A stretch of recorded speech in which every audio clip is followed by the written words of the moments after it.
Hey, my name is Nick Crespo, and my testimony began many years ago as a supermodel living in Italy.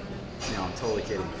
My testimony began as a young kid, growing up in the church. My dad was a pastor. He's planted several churches, so I became very familiar with the life of a Christian and being surrounded by people of faith or church kinds of people.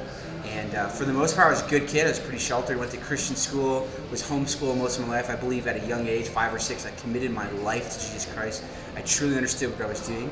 But as I grew older and I got in my teen years, I went to a public high school, I began to really question everything I'd always been taught my whole life, and began to really wonder if God was real and these things that I'd placed my faith in, were they true or not. And honestly, I wanted to experiment with sin. I wanted to do what my buddies were doing, partying and drinking and having sex and these kinds of things. And so as a teenager, in my late high school years, I began to explore pleasure in this world. And for a couple years, I did that.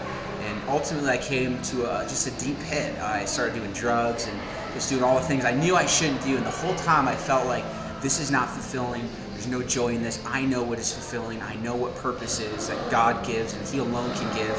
And as a teenager, 18 years old, I came to this bottom pit and I recommitted my life to Jesus. And I said, God, my life is for you, and I no longer want to pursue any of these other things. I want to live completely for you.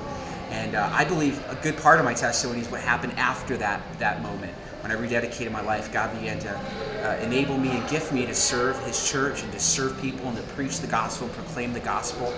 And God's just done incredible things in my life. I've been a missionary for several years. I now lead worship. I do music at a church. I lead a college group. I have a beautiful wife and my family. My son is 2 years old. We're serving the Lord together.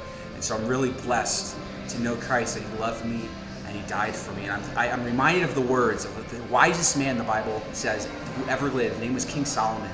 And he said in one of the books he wrote that all of this life, the pursuit of pleasure and wealth and purpose, it's all empty, it's vanity, it's meaningless unless we come to fear the Lord and to respect, to revere, to honor, and to worship Him. So that's my testimony.